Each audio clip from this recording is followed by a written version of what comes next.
पार बेड़े को लगा देते हैं गौसे आजम, डूबी कश्ती को तिरा देते हैं गौसे आजम।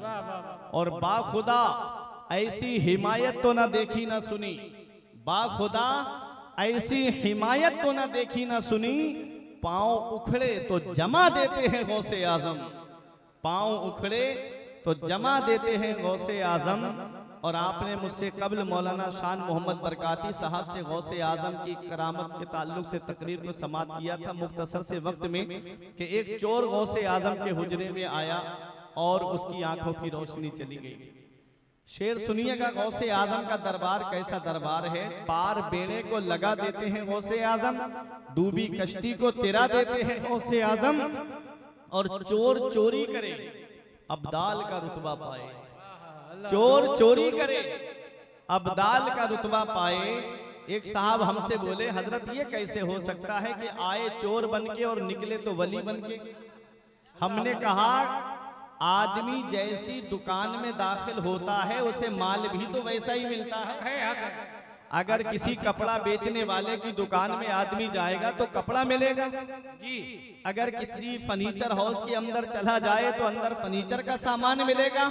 ये देखो आया किसकी बारगाह में है, आया पीराने पीर की बारगाह में है, आया गौसे आजम की बारगाह में है, जो सिर्फ वली नहीं है वली गर है, वली बना देते हैं। अरे आदमी तब तक वली बनता ही नहीं है जब तक गौसे आजम के दस्तखत नहीं हो जाते। ये विलायत का बजट गौसे आजम की बारगाह से पास होता है। जमीले कादरी फरमाते हैं, पार बेड़े को लगा देते हैं गौसे आजम, डूबी कश्ती को तिरा देते हैं गौसे आजम। और चोर चोरी करे अब्दाल का रुतबा पाए, शान बंदे की बढ़ा देते हैं गौसे आजम। नारे तकबीर, नारे रिसाला, मसलके आला हजरा, शानी गौसे आजम, करामाते गौसे आजम, औलादे गौसे आजम। वाह वाह वाह, सुभान अल्लाह। कौन गौसे आजम है? आओ आला हजरत का एक शेर सुनो। आला हजरत फरमाते हैं, नबवी में अलबी फसल बतूली गुलशन, नबवी में अलबी फसल बतूली गुलशन, हसनी फूल हुसैनी है महकना तेरा, हसनी फूल हुसैनी है महकना तेरा। आप भी खेती बाड़ी से जुड़े हुए हो, हम भी खेती बाड़ी से जुड़े हुए हैं, आप लोग भी किसान हो, अक्सर हम लोगों में भी किसान हैं। आपको मैं बताता हूं, जब आप खेत के अंदर बीज बो करके आते होगे तो आप देखो वो जमीन कैसी है। पौधा होने के लिए, पौधा उगने के लिए, उस पर फल आने के लिए जमीन कैसी है, उसमें पानी दिया जाता है, फिर फसलें बहार अपना रंग तरंग उसके अंदर भरती है, फिर वो पौधा कौन से गुलशन का है और ये फूल जो है ये कौन से बाग का है। ये मिसाल से मैं आपको समझा रहा हूं। आला हजरत फरमाते हैं, नबवी में अलबी फसल बतूली गुलशन, हसनी फूल हुसैनी है महकना तेरा। अरे ये कस्बा जीलान के मोहल्ला नीफ के सादात घराने में जो फूल खिला है, ये फूल कौन से गुलशन का है, इस फूल को कौन से पानी से सींचा गया है? तो फरमाते हैं नबवी में इस फूल को मदीने वाले मुस्तफा की बारिश रहमत ने सींचा है। और ये फूल, इस फूल को मौला अली शेरे खुदा की फसले बहार ने इसमें रंगो तरंग को भरा है। ये फूल हजरत फातिमा के गुलशन का है, ये इमाम हसन का फूल है और इसमें खुशबू आई है तो इमाम हुसैन की खुशबू आई है। नारे तकबीर, नारे रिसाला, मसलके आला हजरा, फैजानी पंजतने पा, फैजानी गौसे आजम, मुफ्ती फुरकान रज़ा मंजरी बरेलवी। वाह वाह वाह, सुभान अल्लाह। फिर फरमाते, तू हसनी हुसैनी क्यों ना मुहियुद्दीन हो, अल्लाह अल्लाह अल्लाह, तू हसनी हुसैनी क्यों ना मुहियुद्दीन हो। ऐ खिजर मजमए बहरैन है दरिया तेरा, कौन गौसे आजम है? आओ जरा तारीख उठा करके आप देखिएगा, बहुत कम वक्त है मेरे पास में, गौसे आजम की सीरत मुझे बयान करनी है। सरकार गौसे आजम 18 साल तक कस्बा जीलान के कुर्बो जवार में तालीम हासिल करते हैं। और आप जब पहली मर्तबा मदरसा पढ़ने के लिए गए, जब आपकी उम्र शरीफ 4 साल और कुछ महीने की थी, तब आपके उस्ताद उस्ताद ने कहा पढ़ो बेटा बिस्मिल्लाहिर्रहमानिर्रहीम, गौसे आजम ने औज़ुबिल्लाह पढ़ी, बिस्मिल्लाह पढ़ी, और आपने बरिवायत मुख्तलिफ 17 या 18 पारे अपने उस्ताद को एक बैठक में सुना दिए। उस्ताद हैरत से देख के कहते बेटा अब्दुल कादिर आगे और क्यों नहीं पढ़ते? कहा मेरी माँ इतने ही पारों की हाफिजा थी। कहा ये पारे तुमने कहाँ याद किए हैं? कौन से मदरसे में इससे पहले पढ़ते थे? कहा कि मैंने ये पारे अपनी माँ के शिकम में सुनकर के याद किए हैं। अल्लाह अकबर। उस्ताद से गौसे आजम कहते हैं ये पारे मैंने अपनी माँ के शिकम में सुनकर के याद किए हैं। अब आपके जहन में बात आती होगी कि माँ के शिकम में सुन के कैसे याद कर लिए? तो सुनो, मैं आज आपको एक मिसाल से समझा दूं।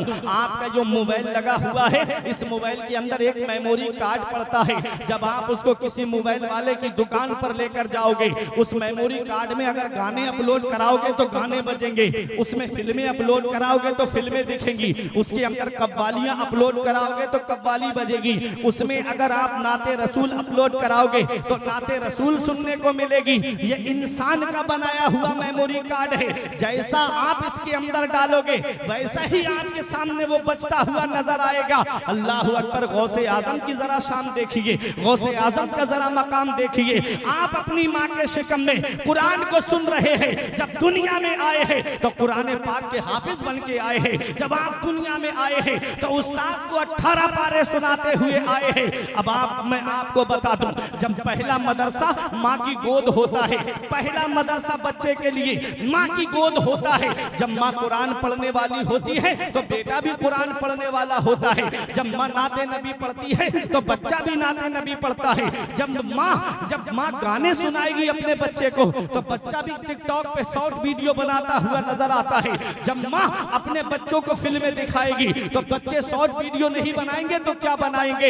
याद रखो, एक पैगाम देके जा रहा हूँ, अपने बच्चों को वक्त से पहले जवान करो, लेकिन किसी हीरो हीरोइन का किरदार देकर नहीं, बगदाद के गौसे आजम का किरदार देके जवान करो, करबला के हुसैन आजम का किरदार देके जवान करो। अरे जब माँ नेक होती है तो औलाद भी नेक होती है। जब माँ मुत्तकिया होती है तो औलाद भी मुत्तकी होती है। जब माँ परहेजगार होती है तो औलाद भी परहेजगार होती है। ऐ चंदन चौकी में रहने वालों, जब माँ कुरान पढ़ने वाली फातिमा होती है तो बेटा नेज़े पे चढ़ के कुरान सुनाने वाला हुसैन होता है।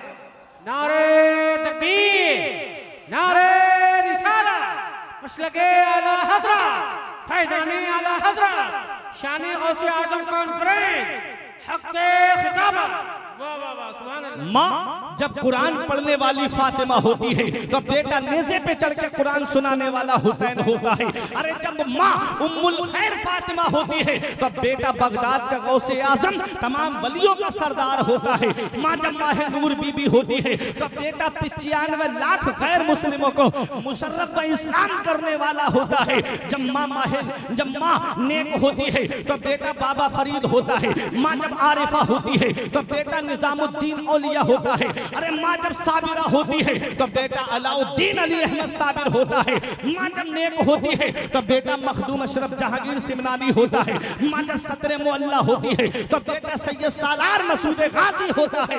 माँ जब नेक होती है तो बेटा वारिस पाक होता है। अरे माँ जब नेक होती है तो बेटा मुजद्दिद आजम होता है। माँ जब नेक होती है तो बेटा हुज्जतुल इस्लाम होता है। माँ जब नेक होती है तो बेटा मुफ्ती आजम होता है। अब तुम्हारी मोहब्बत का इम्तिहान, ये उलमा की तवज्जो। माँ जब बाप वो हो जो कुरान मुफस्सिर कुरान कहलाए, और माँ वो हो जो अपने जेवर देकर मंजर इस्लाम के मुदर्रिसीन की तनख्वाह अदा कर दे, तो उसके शिकम से जो बेटा दुनिया में आता है उसी बेटे को दुनिया ताज शरिया के नाम से जानती है। नारे तकबीर। अरे मजमे से भी कोई नारा लगा सकता है क्या? अल्लाह अकबर, अल्लाह अकबर, या रसूल अल्लाह, या रसूल अल्लाह, जिंदाबाद, जिंदाबाद, जिंदाबाद, अल्लाह अकबर, या रसूल अल्लाह। बस्ती बस्ती, करिया करिया, फैज़ाने हुजूर ताज शरिया। वाह वाह वाह। जब माँ नेक होती है तो औलाद भी नेक होती है। माशाअल्लाह। जब माँ मुत्तकिया होती है तो औलाद भी मुत्तकी होती है। देखो गौसे आजम की वालिदा कुरान की तिलावत करती थी, गौसे आजम ने कुरान को सुनकर के माँ के शिकम में याद कर लिया। वाह वाह वाह वाह। माँ ने तुमको आधा हाफिज अपने शिकम में कर डाला। आपकी माँ भी अल्लाह वाली अब्दुल कादिर जीलानी। माशाअल्लाह माशाअल्लाह। आपके वालिद ने अनजाना सेब जो खाया उसके एवज बरसों बाग की रखवाली अब्दुल कादिर जीलानी। सुभान अल्लाह सुभान अल्लाह। गौसे आजम है। 18 साल तक कस्बा जीलान के कुर्ब जवार में आपने तालीम हासिल की है। उसके बाद अपनी माँ के पास आए। अम्मी, माँ की उम्र 78 साल है। माँ की उम्र 78 साल है। गौसे आजम की उम्र 18 साल है। जब माँ की उम्र 60 साल की थी तब गौसे आजम पैदा हुए थे। 60 साल की उम्र को जब औरत पहुंच जाती है तो ऐसी औरत को शरीयत में सिन्ने अयास कहा जाता है। आदमी औलाद की तरफ से मायूस हो जाता है कि अब इस उम्र में औलाद नहीं होगी। वो अल्लाह है जो वीराने में गुलशन खिला देता है। वाह वाह वाह वाह। वो अल्लाह है जो पहाड़ों में पौधा उगा देता है। बेशक बेशक। वो अल्लाह है जो पहाड़ पत्थर को चीर करके उसमें से पौधा निकालता वाह है। वाह वाह। आज अगर शादी के 1-2 साल के बाद अगर कोई खुशखबरी सुनाई ना देना तो उस बहू को ताना देने शुरू कर दिए जाते हैं। कभी सास ताना देती, कभी ननद ताना देती, कभी भावज, किस्म किस्म के ताने देकर के उस बेचारी को परेशान किया जाता है। अल्लाह कुरान में फरमाता है यखलुकु मा यशा यहबु लिमन यशाउ इनासा व यहबु लिमन यशाउ ज़ुकूर। अल्लाह है जो चाहता है वो पैदा फरमाता है। यहबु लिमन यशाउ इनासा, अल्लाह जिसे चाहता है उसे बेटियां अता फरमाता है। व यहबु लिमन यशाउ ज़ुकूर, और अल्लाह जिसे चाहता है उसे लड़के अता फरमाता है। और युज़व्विजुहुम ज़ुकरान व इनासा, और अल्लाह जिसे चाहता है उसे लड़के और लड़कियां दोनों अता फरमाता है। व यजअलु मन यशाउ अकीमा, और अल्लाह जिसे चाहता है उसे बांझ बना देता है। सब अल्लाह के दस्ते कुदरत में है। अपने रब की बारगाह में आकर के मांगो, अल्लाह देगा, तब तुम्हारे घरों में खुशियां गूंजेंगी। उस रब की बारगाह में आओ। आओ मैं आपको बताऊं, गौसे आजम की वालिदा की उम्र 60 साल की है तब गौसे आजम पैदा हुए। और जब आपकी उम्र 18 साल की हुई, माँ की उम्र 78 साल की हुई, अपनी माँ के पास आके कहते अम्मी अब इजाजत दे दो, तुम्हारा बेटा बगदाद तालीम हासिल करने जाना चाहता है। देखो माँ 60 साल 78 साल की उम्र है माँ की, अब बेटा इजाजत मांग रहा है। इस उम्र में माँ बाप जब बुढ़ापे में पहुंच जाएं तो उन्हें औलाद की सपोर्ट की कितनी जरूरत पड़ती है। लेकिन गौसे आजम की वालिदा ने अपने बेटे को बुढ़ापे की आड़ नहीं बनाया। कहा जा मेरे लाल, अगर किसी और काम के लिए इजाजत मांगता तो मैं तुझे इजाजत नहीं देती। तूने इजाजत मांगी है तो नाना की शरीयत को हासिल करने की मांगी है, नाना के दीन को हासिल करने की मांगी है, इसलिए मैं तुझे रोक नहीं सकती। जा मेरे बेटे। माँ ने अपने एहसान नहीं गिनाए कि बेटा मैंने तुझे 9 महीने अपने शिकम में रखा, मैंने तुझे जन्म दिया, मैंने 2 साल तक अपना खूने जिगर तुझे दूध की शक्ल में पिलाया है। माँ ने अपने एहसान नहीं गिनाए। हालांकि जब माँ बाप बुढ़ापे की दहलीज पे पहुंचते हैं तो औलाद जो है वो माँ बाप को बोझ समझना शुरू कर देती है। इल्ला माशाअल्लाह मैं हर बेटे को नहीं कहता, बड़े बड़े फर्मा बरदार बेटे भी दुनिया में है, लेकिन अक्सरियत जिसकी है वो बेटों की है कि जब माँ बाप बुढ़ापे की दहलीज पे पहुंचते हैं तो वो माँ बाप को बोझ समझना शुरू कर देते हैं, माँ बाप को परेशान करना शुरू कर देते हैं। अपने कमरे में एसी चलता है और माँ बाप झोपड़ियों में रह के अपनी जिंदगी को गुजारते हैं। क्या इस दिन के लिए माँ बाप औलाद को जवान करते हैं? क्या इस दिन के लिए माँ बाप औलाद को पालते हैं? क्या इस दिन के लिए माँ बाप ने पीरों के घरों के चक्कर लगाए थे कि हजरत दुआ कर दो मेरे घर में कोई चराग जलाने वाला आ जाए? कोई आलिम नहीं छोड़ा, हजरत दुआ कर दो मेरे घर में कोई चराग जलाने वाला आ जाए। आज वही माँ बाप बूढ़े हुए, हमने उनके बिस्तर घर से बाहर कर दिए। याद रखना, इसका पता हमें तब चलता है कि माँ बाप अल्लाह की कितनी बड़ी नेमत है। इसका एहसास हमें उस दिन होता है जिस दिन माँ बाप की चारपाई घर से उड़ जाती है। जिस दिन इनकी चारपाई घर से उठ गई उस दिन चराग लेके भी ढूंढोगे तो माँ बाप जैसा प्यार करने वाली शख्सियत नहीं मिलेगी, माँ बाप जैसी मोहब्बत करने वाली शख्सियत नहीं मिलेगी, माँ बाप जैसा प्यार करने वाली जात नहीं मिलेगी। आज जिस दौर में हम जिंदगी गुजार गुजार रहे हैं। यह दौर मिलावटी दौर कहलाता है। तेल में आपको मिलावट मिलेगी, दूध में आपको मिलावट मिलेगी, घी में दही में आपको मिलावट मिलेगी, खाने पीने की अशिया में आपको मिलावट मिलेगी। इस मिलावटी दौर में अगर बगैर मिलावट के कोई चीज है तो वो माँ बाप की मोहब्बत है, जिसमें कोई मिलावट नहीं होती है। जो अपनी औलाद से मोहब्बत करते हैं तो सच्ची मोहब्बत करते हैं। मेरे सर से मेरी सारी मुसीबत डाल देती है, मेरी माँ मेरे दामन में दुआएं डाल देती है। परेशान हो अंधेरों से तो जाओ माँ के कदमों में, वो जब चाहे मुकद्दर में उजाले डाल देती है।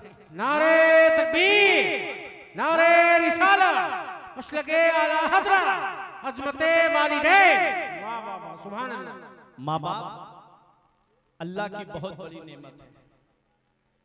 आज किसी से भी आप मशवरा करेंगे, उसके मशवरे में आपको मतलब मिलेगा, मगर इस मतलबी दौर में अगर बगैर मतलब के कोई तुमको मशवरा देता है, दुआ देता है, वो तुम्हारे माँ बाप हैं, जिनको कोई लालच नहीं होता है, जो अपनी औलाद से सच्ची मोहब्बत करते हैं। बहुत अच्छी बात कही, बहुत अच्छी बात। माँ बाप इसका पता हमें तब चलता है जब इनकी चारपाई हमारे घर से उड़ जाती है।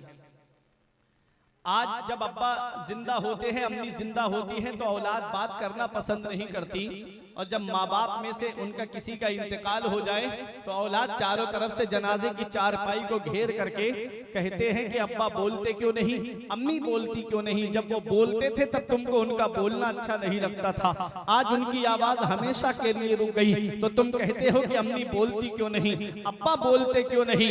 याद रखो, हमारे बुजुर्गों ने फरमाया, बाप आंगन में लगे हुए पेड़ की तरह होता है।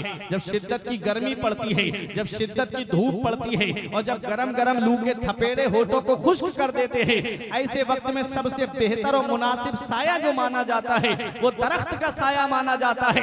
आदमी पेड़ के नीचे कुर्सी डाल के बैठ जाए, आराम मिल जाता है, पेड़ के नीचे बैठ जाए, उसे सुकून मिल जाता है। हमारे बुजुर्ग फरमाते हैं, बाप आंगन में लगे हुए पेड़ की तरह होता है, जो खुद तो धूप में जलता रहता है लेकिन अपनी औलाद को साया पहुंचाता है, अपनी औलाद को छांव पहुंचाता है। कभी तुम्हें ये लगे मेरे बाप ने मेरे लिए क्या किया है, तो चले जाया करो कभी कभी पलिया मेन चौराहे की तरफ। ये रात में कोई ऑटो रिक्शा लेके चल रहा है, कोई बस लेकर के जा रहा है, कोई ट्रक लेकर के जा रहा है, कोई फोर व्हीलर लेकर के खड़ा हुआ है। अरे कोई रात के अंधेरे में, चलो देखो बरेली शरीफ की तरफ जाकर के पूरी पूरी रात ऑटो रिक्शा लेके लोग गलियों में घूमते हैं। ये एक बाप ही तो है जो सोचता है 4 पैसे जमा हो जाएंगे, मेरी औलाद के खर्चे में काम आएंगे, मेरी औलाद की पढ़ाई में काम आएंगे, मेरी औलाद की तालीम में काम आएंगे। आज वही बेटा पढ़ लिख करके एक आला आदमी बन गया, दौलत उसके पास में आ गई, तो वो आदमी अपने माँ बाप की कदर नहीं करता, माँ बाप की खिदमत नहीं करता।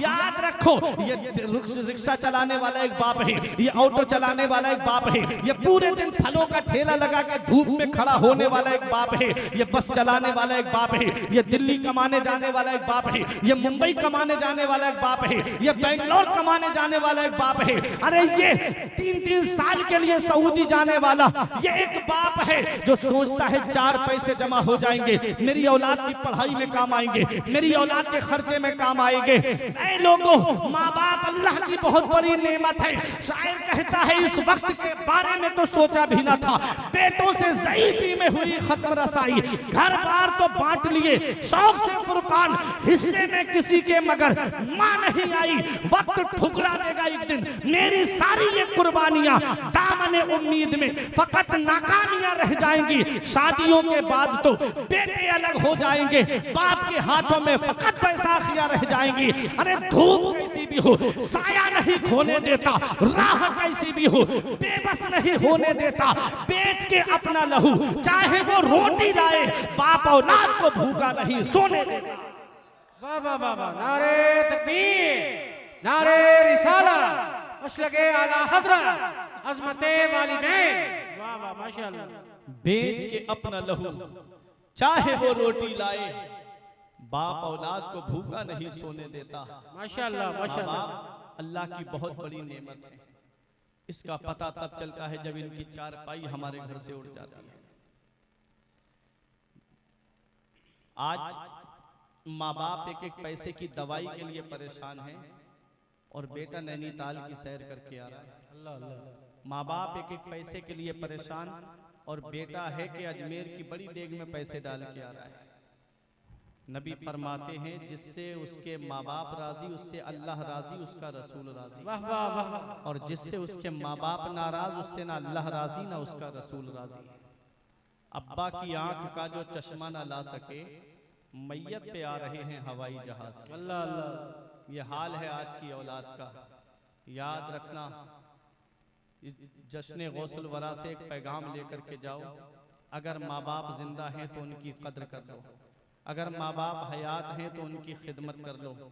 जिस दिन इनकी चारपाई घर से उठ गई, उस दिन कोई सच्चे दिल से दुआ देने वाला नसीब नहीं होता।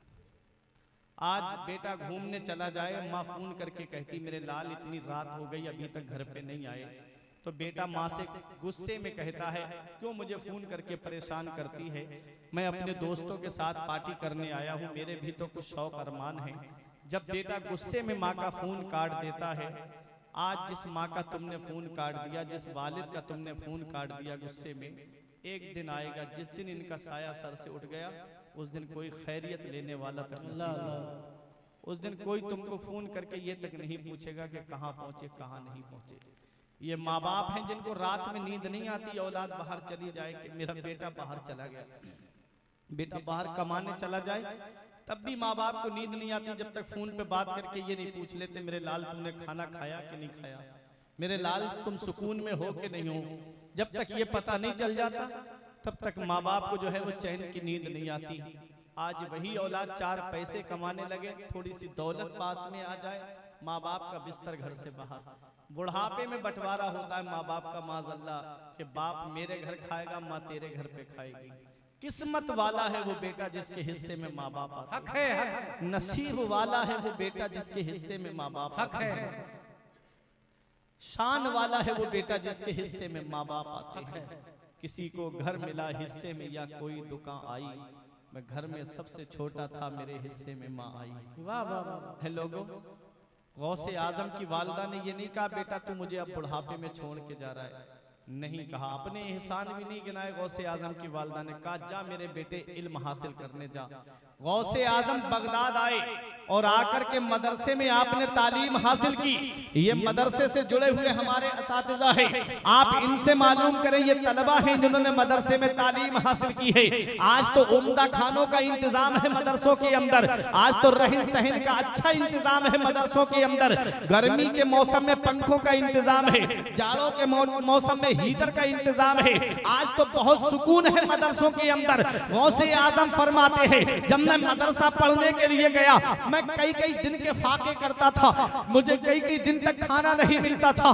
गौसे आजम कहते हैं मैंने दरख्तों के पत्ते खा के गुजारा किया, मैंने दरख्तों की छाले खा करके गुजारा किया। सरकार गौसे आजम कहते हैं एक दिन भूख ने जब ज्यादा बेचैन कर दिया तो मैं करख के खंडरात की तरफ गया कि कोई मुबाह चीज मिल जाए उठा के खा लूं। वहां और फकीर 40 फकीर भूख भूख चिल्ला रहे थे। आप वापस आ गए, मस्जिद में नमाज पढ़ने लगे। नमाज से जब फारिग हुए, एक मुसाफिर खाना खा रहा था, आपके दिल में ख्याल आया कि मुझे खाने में शरीक कर ले। उसने कहा आओ बेटा खाना खा लो। गौसे आजम कहते हैं मैं खाना खाने के लिए बैठ गया, जब मैं बैठा तो उसने मुझसे पूछा बेटा कहाँ पढ़ते हो? मैंने कहा मदरसा निजामिया में पढ़ता हूँ। कहा बेटा मदरसा निजामिया में कस्बा जीलान के मोहल्ला नीव के सादात घराने का एक बेटा पढ़ता है जिसका नाम अब्दुल कादिर है, क्या तुम उसे जानते हो? कहा क्या काम है उससे? कहा मैं उनके मोहल्ले का रहने वाला हूँ। जब मैं बगदाद आ रहा था उनकी माँ ने थोड़ा सोना दे के मुझसे कहा था कि मेरा बेटा बगदाद में इल्म हासिल कर रहा है,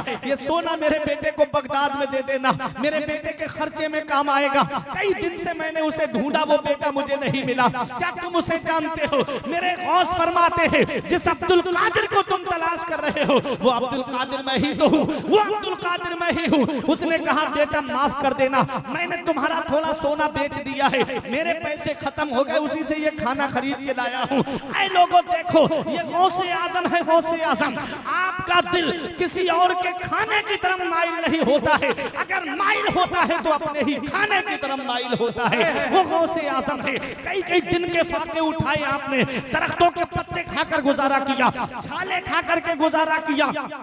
ऐ पलिया कला के कुर्ब में रहने वालों, फिर अल्लाह ने वो मकाम भी आपको अता फरमाया, वो शान भी अता फरमाई कि एक दिन आपने ये कसम खाई, तब तक नहीं खाऊंगा जब तक अल्लाह अपने दस्ते कुदरत से नहीं खिलाएगा। कई दिन के बाद में हजरत अबू सईद मखजूमी एक तबाक में खाना लेकर आए। अब्दुल कादिर ये खाना खा लो। गौसे आजम खाने को हाथ नहीं लगाते हैं, आपके कानों में आवाज आती है, या अब्दुल कादिर जिलानी भी हक़्क़ी अलैका कुल व भी हक़्क़ी अलैका इशरिब। ऐ अब्दुल कादिर जिलानी, तुझे मेरे इज्जत व जलाल की कसम तू खा ले, तुझे मेरे इज्जत व जलाल की कसम तू पी ले। आला हजरत की नजर पड़ी, बरेली से पुकार उठे, कसमें दे दे के खिलाता है पिलाता है तुझे, कसमें दे दे के खिलाता है पिलाता है तुझे, प्यारा अल्लाह तेरा चाहने वाला तेरा। नारे तकबीर, नारे रिसालत, मसलके आला हज़रत, शान गौसे आजम कॉन्फ्रेंस। वाह वाह, बहुत उम्दा, सुभान अल्लाह सुभान अल्लाह। और आपने इल्म हासिल किया, अपने वक्त के मुफ्ती आजम बने गौसे आजम, सुभान अल्लाह। कितना इल्म हासिल किया था सरकार। गौसे आजम अपने वक्त के इतने बड़े मुफ्ती थे कि एक शख्स ने ये अपनी बीवी से कहा कि मैं ऐसी इबादत करूंगा कि उस इबादत में मेरे साथ कोई शरीक नहीं होगा। अगर मैं ऐसी इबादत ना कर सकूं तो मेरी बीवी को 3 तलाक पड़ जाए। अल्लाह अल्लाह। अब बताओ, आदमी नमाज पढ़ेगा तब भी कोई ना कोई तो नमाज पढ़ता होगा पूरी दुनिया में। अगर रोजा रखता है तो रोजे में भी कोई ना कोई उसके साथ शरीक हो जाएगा। ज़कात देगा तो बहुत से लोग हैं, क्या पता कौन किस वक्त ज़कात निकालता। क्या करे, मुफ्तियाने किराम अपने वक्त के खामोश हो गए।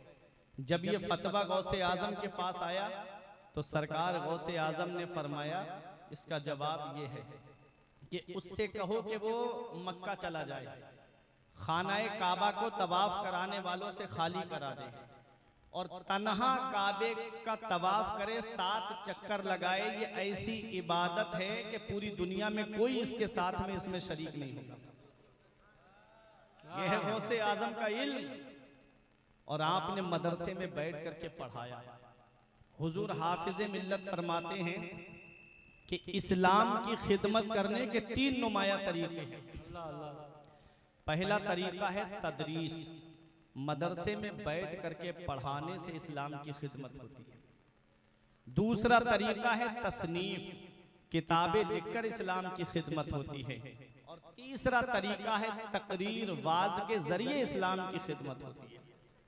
हुजूर गौसे आजम की सीरत को देखें सैयद साहब, आपने मदरसे में बैठ के पढ़ाया, 40 साल मदरसे में पढ़ाया और एक जगह लिखा 50 साल मदरसे में बैठ के पढ़ाया।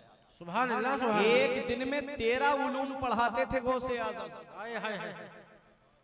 और ऐसा दौर था कि एक तरफ सल्जूकियों का दौर, दूसरी तरफ खिलाफत बनु अब्बासिया आखिरी दम तोड़ रही थी और इधर सलीबियों के हमले बैतुल मक़दिस पर। ऐसे दौर में गौसे आजम ने मदरसे में बैठ करके इस्लाम की खिदमत की और ऐसी टीम तैयार की गौसे आजम ने कि उस टीम ने दुनिया के कोने कोने पे जाकर के इस्लाम की खिदमत की। 40 साल मदरसे में बैठ के पढ़ाया। हर साल आपके मदरसे से 3000 तालिबे इल्म आलिम फाजिल बनकर के निकला करते थे। गौसे आजम उस जात का नाम है कि जिन्होंने 1,30,000 आलिम इस कौम को अता फरमाए। क्या बात है, सुभान अल्लाह। 1,30,000 आलिम गौसे आजम ने इस कौम को अता फरमाए हैं। जब सुल्तान सलाहुद्दीन अय्यूबी ने बैतुल मक़दिस पर हमला किया तो उनके लश्कर में जो सिपाही थे वो गौसे आजम के मदरसे के पढ़े हुए थे। जो मुजाहिदीन इस्लाम थे वो अक्सर गौसे आजम के मदरसे के पढ़े हुए थे। वो सुल्तान सलाहुद्दीन अय्यूबी पूरी जिंदगी तलवार चलाते रहे, पूरी जिंदगी जंग लड़ते रहे।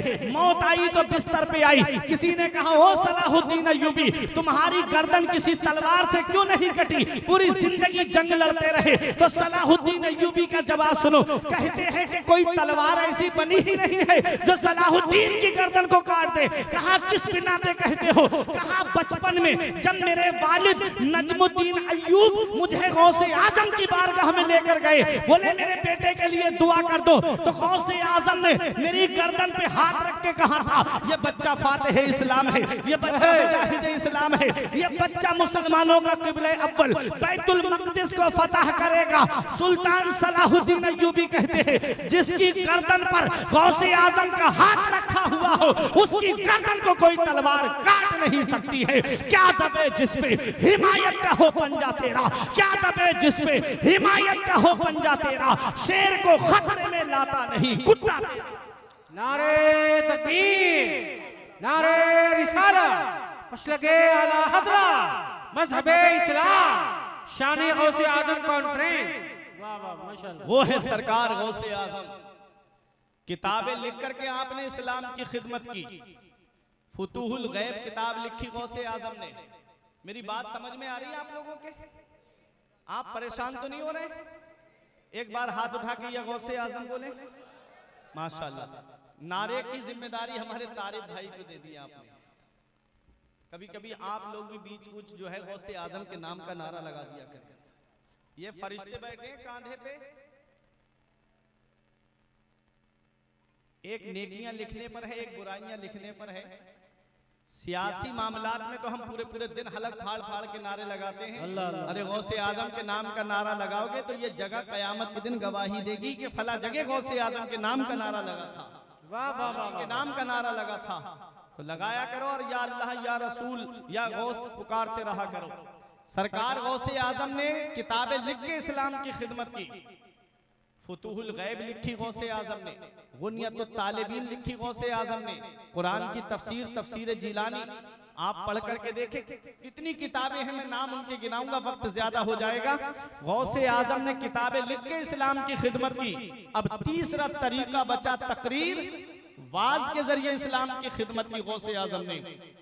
देखो सुनो, मदरसे से हर आदमी फायदा नहीं उठा सकता, किताबों से हर आदमी फायदा नहीं उठा सकता। मदरसे से वही फायदा उठाएगा जो पढ़ने के लिए मदरसा जाएगा।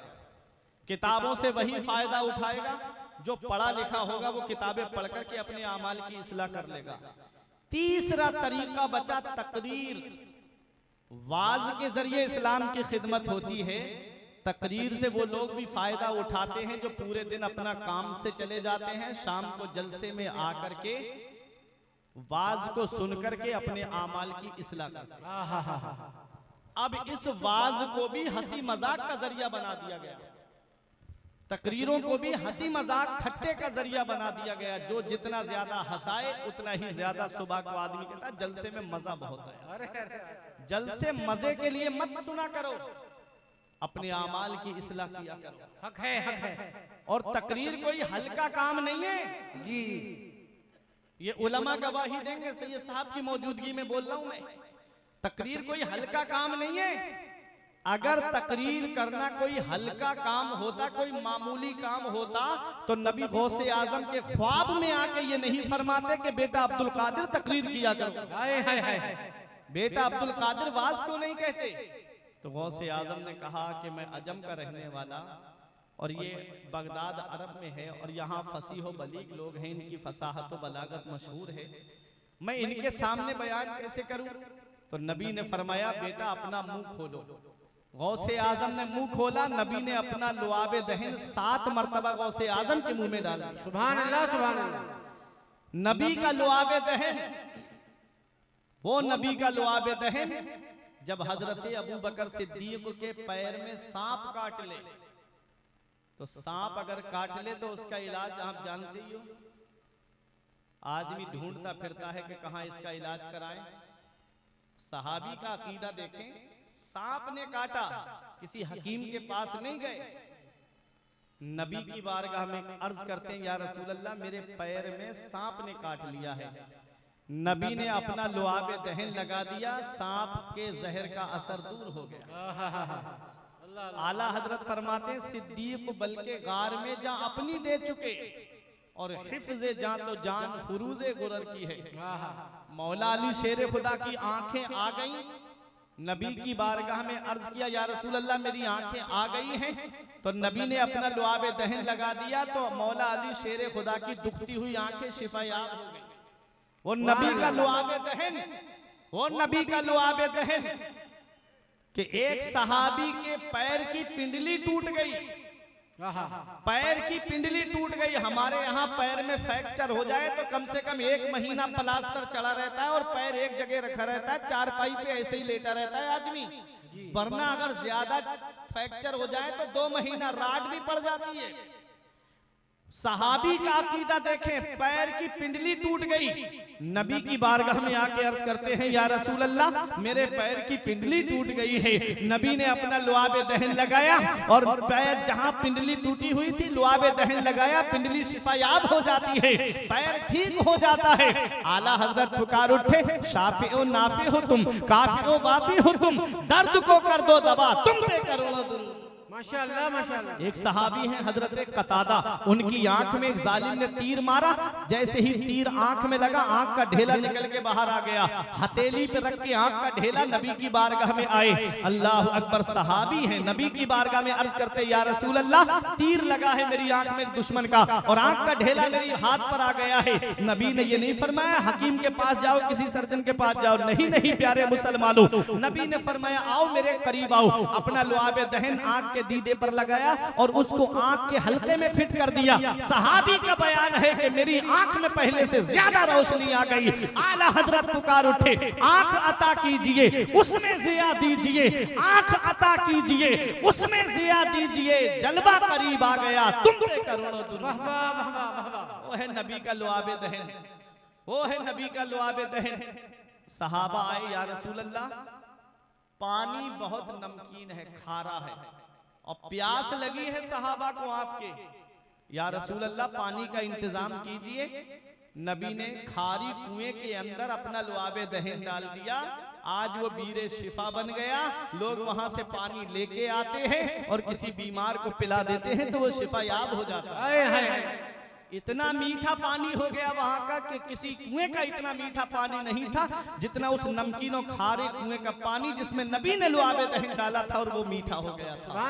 आला हजरत फरमाते जिससे शीरी, जिससे खारी कुएं शीरिये जा बने, जिससे खारी कुएं शीरिये जा बने, उस जुलाले हलावत पे लाखों सलाम। वो लुआब दहन नबी ने अपने गौसे आजम के मुंह में डाला 7 मरतबा। आप बेदार हुए, जोहर की नमाज पढ़ी, जोहर की नमाज के बाद मिंबर पे बैठे आप बाज कहने के लिए, तकरीर करने के लिए। अब जो पहली बार तकरीर करता है तो उसे झिझक महसूस होती है जी। गौसे आजम जैसे ही बैठे और जब देखा आपने तो झिझक महसूस हुई, फौरन मौला अली शेर खुदा आ गए, बोलो सुभान अल्लाह। मौला अली शेर खुदा ने कहा बेटा अब्दुल कादिर वाज क्यों नहीं कहते? गौसे आजम ने झिझक महसूस की। मौला अली शेर खुदा फरमाते हैं मुंह खोलो। जब आपने अपना मुंह खोला तो अली शेर खुदा ने 6 मरतबा अपना लुआब दहन गौसे आजम के मुंह में डाल दिया। नबी ने 7 मरतबा डाला, अली शेर खुदा ने 6 मरतबा डाला। पूछा गौसे आजम ने, नबी ने 7 मरतबा डाला, आपने 6 मरतबा डाला। तो मौला अली फरमाते हैं ताकि नबी से गिनती में बराबरी न होने पाए, नबी से अदद में बराबरी न होने पाए, ये मौला अली शेर खुदा है जो गिनती में बराबरी न होने पाए, इसलिए 6 मरतबा लुआब दहन डाल रहे हैं। और आज के 2 टांग का खन्नास कहता है कि नबी हमारी तरह बशर है, नबी हमारी तरह बशर है। आला हजरत ने पैगाम देते हुए फरमाते हैं तुझसे और जन्नत से क्या मतलब वहां भी दूर हो, तुझसे और जन्नत से क्या मतलब वहां भी दूर हो, हम रसूलुल्लाह के जन्नत रसूलुल्लाह की। नारे तकबीर, नारे रिसालत, मसलके आला हज़रत फैज़ाने औलिया किराम। वाह वाह वाह सुभान अल्लाह। अब गौसे आजम ने वाज किया, तकरीर की गौसे आजम ने।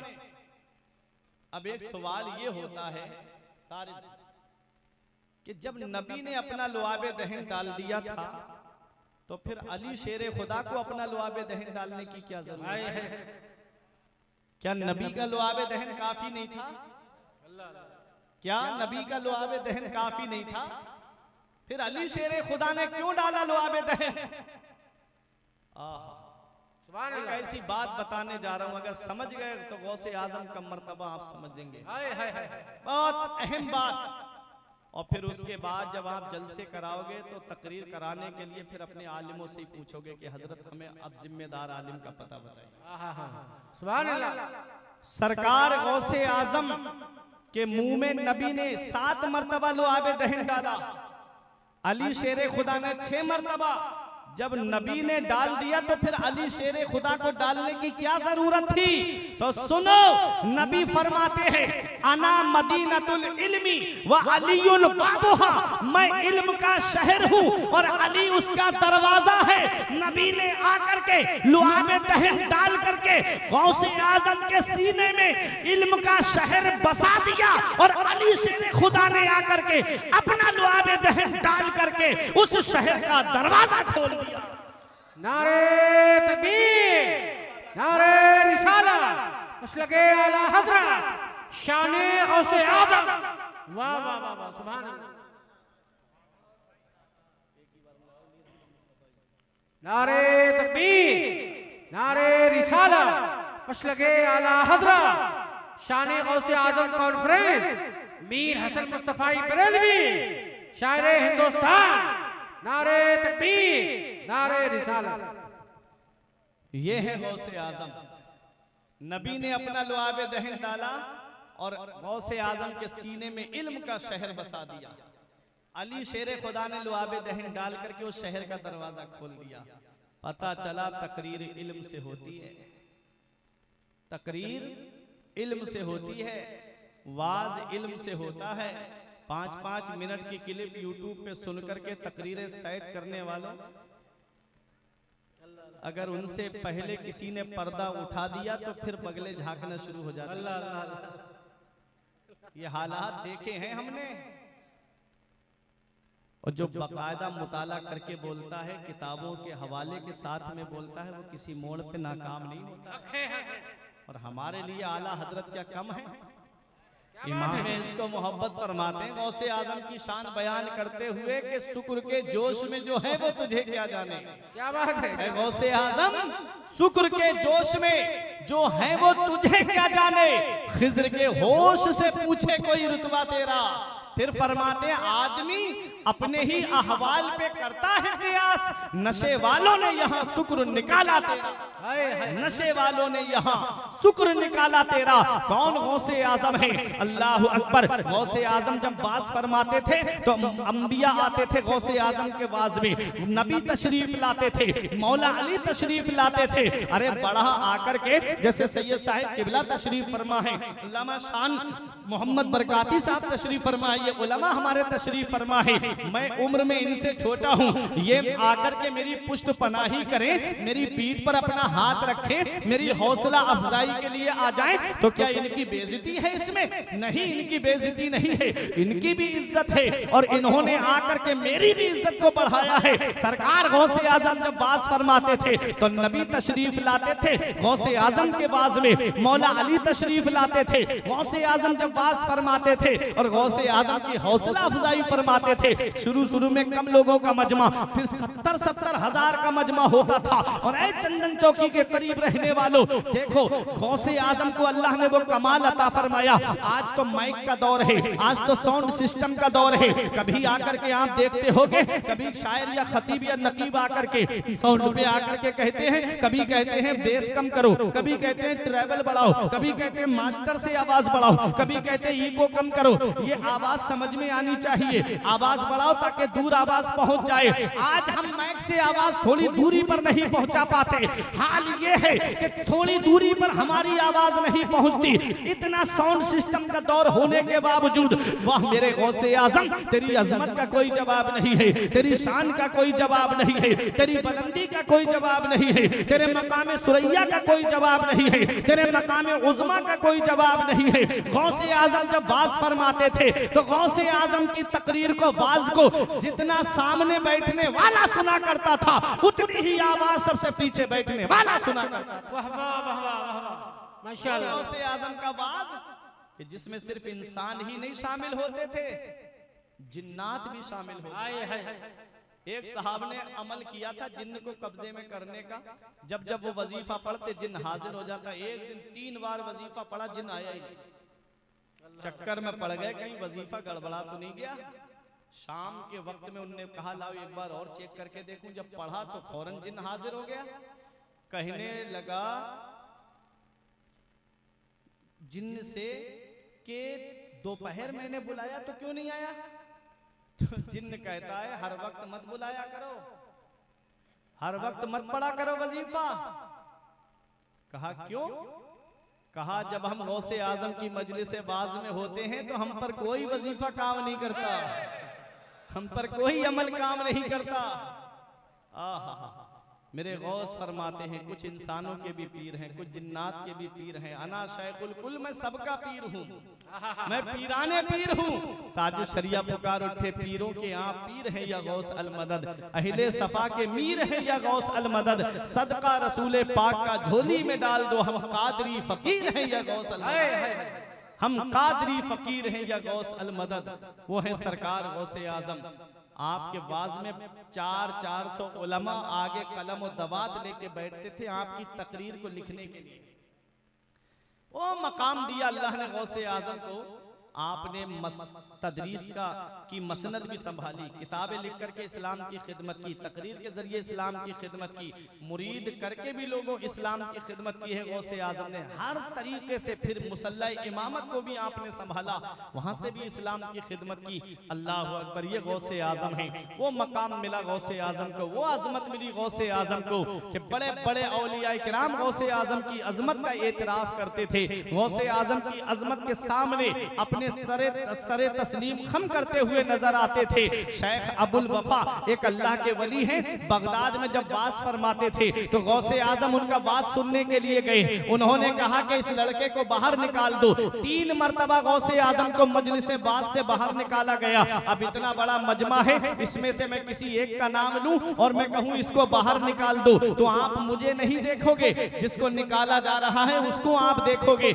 जब लोगों ने 3 बार निकलते हुए देखा तो जिन्होंने पहली बार नहीं देखा वो दूसरी बार देख लेते हैं, जिन्होंने दूसरी बार नहीं देखा तो वो तीसरी बार देख लेते हैं। फिर आ गए मेरे गौसे आजम, फिर कहा इसे मेरे पास लेकर के आओ। गौसे आजम को पास में बुलाया, अपनी कुर्सी छोड़ दी शेख अबुल वफा ने और अपनी कुर्सी पे बिठा करके कहते हैं ऐ लोगों बगदाद वालों, मैंने इन्हें अपनी मजलिस से बात से बाहर निकलवाया, इसका मतलब इनकी बेइज्जती करना नहीं था, बल्कि ये बताना मकसद था कि ये कोई मामूली शख्सियत नहीं है। अरे यही तो वो है जो ऐलान करेंगे कदमी हाज़िही अला रक़बते कुल्ले वलील्लाह, कि मेरा ये कदम हर अल्लाह के वली की गर्दन पर है। ऐ बगदाद वालों गवाह हो जाओ, मैं तुम सबको गवाह बना करके आज ही इनके कदम को अपनी गर्दन पे ले रहा हूँ। फिर गौसे आजम से कहते हैं ऐ अब्दुल कादिर, मैं तुम इतना याद रखना, जब तुम ये ऐलान करो तो इस सफेद दाढ़ी वाले को मत भूलना, मुझे मत फरामोश कर देना।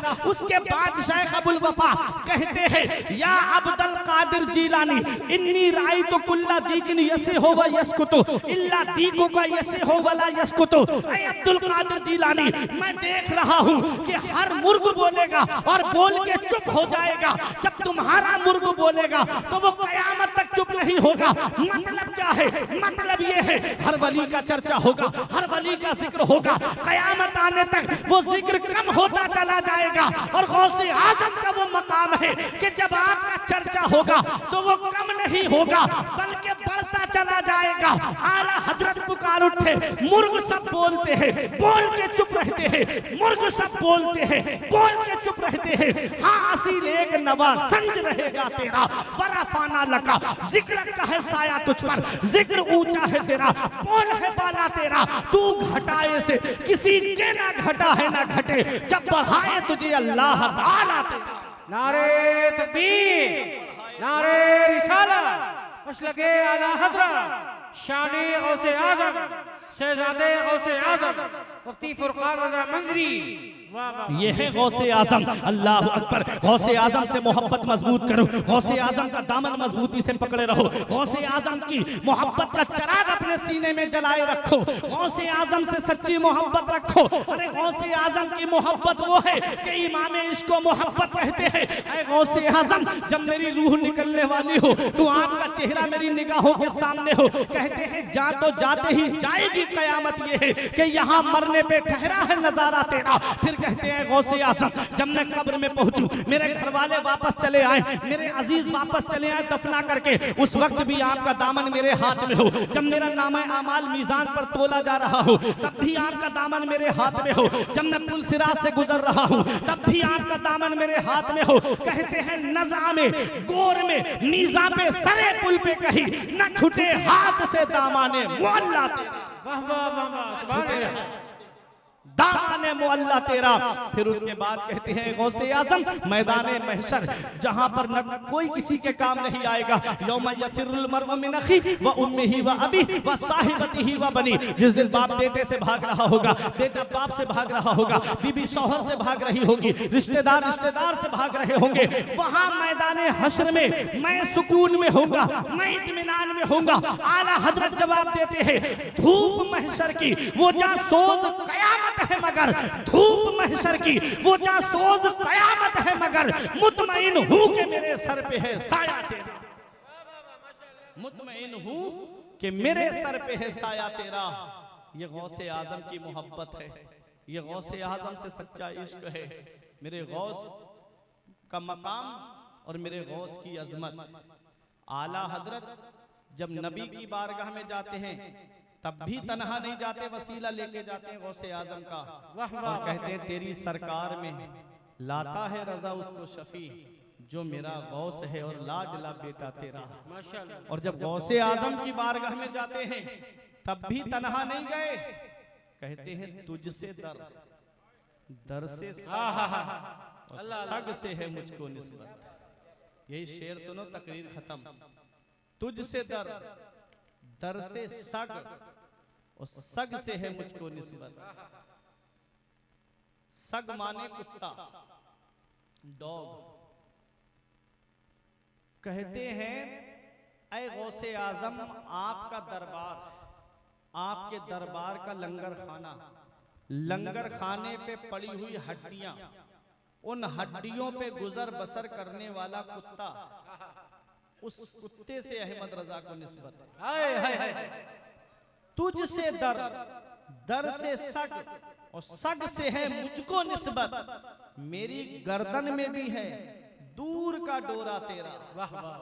मेरी गर्दन में भी है दूर का डोरा तेरा। और सुनो, ये डोरा कोई मामूली डोरा नहीं है, ये कोई मामूली डोरा नहीं है।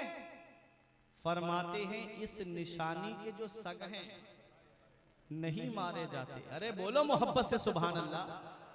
गौसे आजम के जिक्र की महफिल में आप बैठो और इतने खामोश। कहते हैं इस निशानी के जो सग हैं, सग माने कुत्ता, इस निशानी के जो कुत्ते हैं नहीं मारे जाते।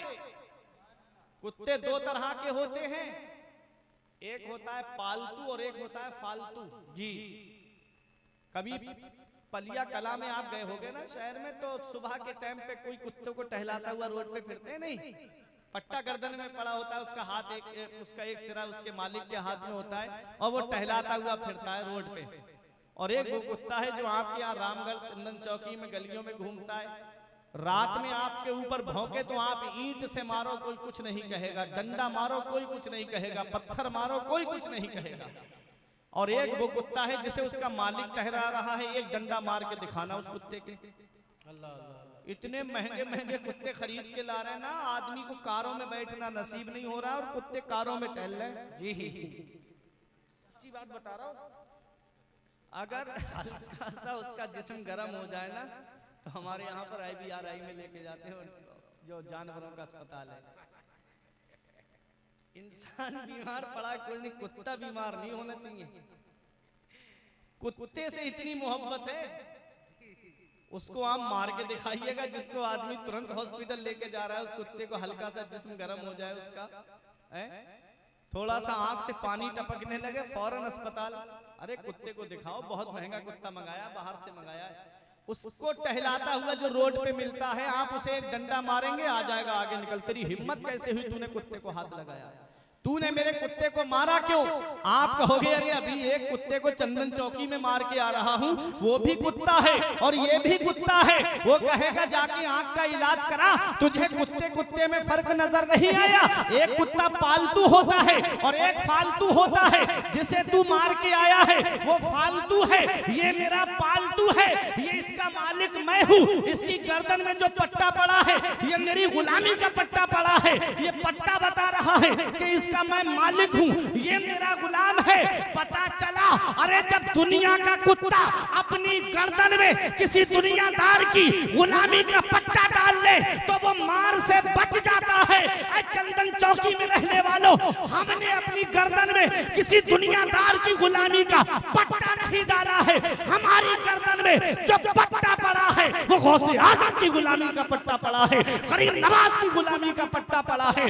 हम यहाँ दुनिया में भी आराम से रहेंगे, कब्र में भी आराम से रहेंगे, और जब मैदान हश्र होगा, जब फरिश्ते उन्हें पकड़ के जहन्नम की तरफ ले जा रहे होंगे कि जो वलियों की शान में गुस्ताखी करते थे उनकी कब्र को मिट्टी का ढेर बताते थे, जब गौसे आजम के गुलाम पे नजर पड़ेगी तो आपस में कहेंगे इसको मत पकड़ना, इसकी गर्दन में गौसे आजम की गुलामी का पट्टा पड़ा हुआ है, इसकी गर्दन में गौसे आजम की गुलामी का पट्टा है। फरमाते हैं इस निशानी के जो सग हैं नहीं मारे जाते, इस निशानी के जो सग हैं नहीं मारे जाते, हश्र तक मेरे गले में रहे पट्टा तेरा।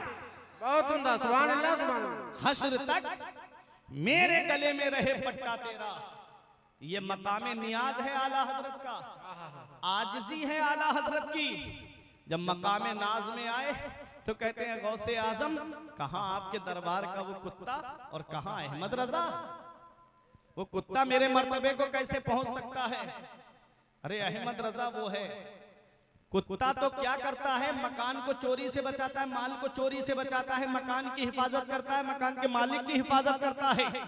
आला हजरत कहते हैं कि ऐ गौसे आजम वो कुत्ता मेरे मर्तबे को कैसे पहुंच सकता है? वो तो सिर्फ मकान को चोरी से बचाता है, माल को चोरी से बचाता है। और अहमद रजा हिंदुस्तान में आपका ऐसा गुलाम है जो आपके चाहने वालों के ईमान को बचा रहा है, उनके अकीदे को बचा रहा है, और ये कह के उनके ईमान की हिफाजत कर रहा है कि सूना जंगल रात अंधेरी छाई बदली काली है, सूना जंगल रात अंधेरी छाई बदली काली है, सोने वालों जागते रहियो चोरों की रखवाली। वाह वाह वाह, सुभान अल्लाह सुभान अल्लाह। वह अहमद रजा आपके चाहने वालों के ईमान को बचा रहा है, उनके अकीदे की हिफाजत कर रहा है, और ऐसी अकीदे की हिफाजत की, ईमान की हिफाजत की कि पूरी दुनिया का सुन्नी पुकार उठा, डाल दी कल्ब में अजमत मुस्तफ़ा सैयदी आला हजरत पे लाखों सलाम। वो है गौसे आजम। अशहद भाई ने गौसे आजम की मोहब्बत में ये प्रोग्राम को सजाया है। आप लोग भी परेशान मत हो। गौसे आजम फरमाते हैं मुरीदी ला तखफ अल्लाह रब्बी अतानी रिफातन निलतुल मनाली। ऐ मेरे मुरीद, ऐ मुझसे मोहब्बत करने वाले मत डर, अल्लाह मेरा रब है, अल्लाह मेरा रब है। हमने कहा गौसे आजम कहाँ ना डरे।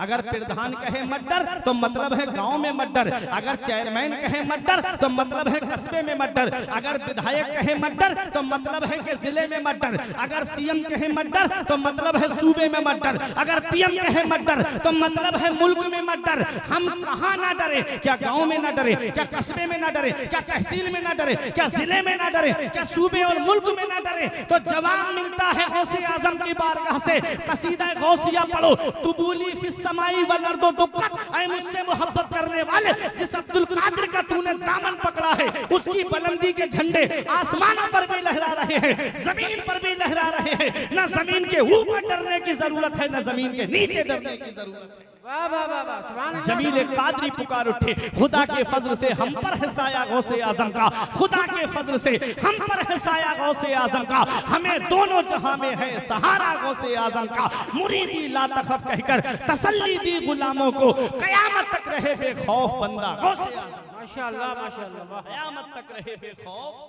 बंदा गौसे आजम का। दरस्तुल इल्म हत्ता सिरतो कुतबा। गौस पाक फरमाते मैंने इल्म हासिल किया, अल्लाह ने मुझे कुतुब बना दिया। सुभान अल्लाह। और मैंने आयत पढ़ी थी यरफ़इल्लाहुल्लज़ीना आमनु मिनकुम वल्लज़ीना उतुल इल्म दरजात। अल्लाह ताला ने ईमान वालों के दर्जे बुलंद कर दिए और ईमान वालों में उनके दर्जे बुलंद कर दिए जो इल्म वाले हैं। सुभान जो इल्म वाले हैं, अल्हम्दुलिल्लाह ये इल्म वाले हैं, आप देख रहे हैं इनके दर्जे बुलंद हैं। गौसे आजम ने इल्म हासिल किया, अल्लाह ने उनको दर्जों बुलंद कर दिया। गरीब नवाज ने इल्म हासिल किया, अल्लाह ने उनको दर्जों बुलंद कर दिया। आला हजरत ने इल्म हासिल किया, अल्लाह ने दर्जों बुलंद कर दिया। तो अगर कामयाबी चाहते हो, सरबलंदी चाहते हो, सरफराजी चाहते हो, तो अपनी औलाद को दीनी तालीम हासिल कराओ, अपनी औलाद को मदरसे में भेजो। कहीं ऐसा ना हो कि इधर इंतकाल हो गया, जनाजा रखा हो, उधर औलाद बंटवारे के लिए लड़ती नजर आए। जब औलाद कुरान और हदीस क्या इल्म सीने में रखी होगी तो वो बंटवारे के लिए लड़ेगी नहीं, सरहाने बैठ करके कुरान की तिलावत करती हुई नजर आएगी। हर एक का मरना बराबर नहीं, हर एक का दुनिया से जाना बराबर नहीं। कुछ लोग होते हैं जिन्हें दुनिया याद रखती है, तो ऐसे अमल करके दुनिया से जाओ, नेक बन के जाओ, परहेजगार बन के जाओ, अल्लाह की इबादत करके दुनिया से जाओ कि जब इधर जनाजा उठे तो उधर मोहल्ले के लोग कहें कि 5 वक्त की नमाज पढ़ने वाले का जनाजा जा रहा है, रमजान शरीफ के रोजे रखने वाले का जनाजा जा रहा है। जब इस हाल में जाओगे तो इमाम साहब कहेंगे लहद में इश्क रुखे शह का दाग लेके चले, अंधेरी रात सुनी थी चराग लेके चले, तेरे गुलामों का नक्शे कदम है राहे खुदा, वो क्या बहक सके जो ये सुराग लेके चले। परवरदिगार आलम की बारगाह में दुआ है, मेरे कुछ अर्ज करने में सबकत लिसानी की वजह से या बतकाज़ा बशरियत कोई गलती हो गई हो, इन उलमा को, आले रसूल को गवाह बना के तौबा करता हूँ। अस्तगफिरुल्लाह रब्बी मिन कुल्ले ज़ंबियों व अतूबु इलैहि। कलमा तैयब पढ़ें, ला इलाहा इल्लल्लाहु मुहम्मदुर रसूलुल्लाह सल्लल्लाहु ताला अलैहि वसल्लम। ये जिंदगी सवारी दिलशाद कीजिए, लम्हात जिंदगी के ना बर्बाद कीजिए। जब मकसद हयात इबादत खुदा की है, पढ़िए नमाज, मस्जिदें आबाद कीजिए। सभी के सामने एक दिन जरूर आता है, ये हुस्न फानी है लेकिन गुरूर आता है। किसी क्रीम से पाउडर से कुछ नहीं होता, नमाज पढ़ने से चेहरे पे नूर आता है।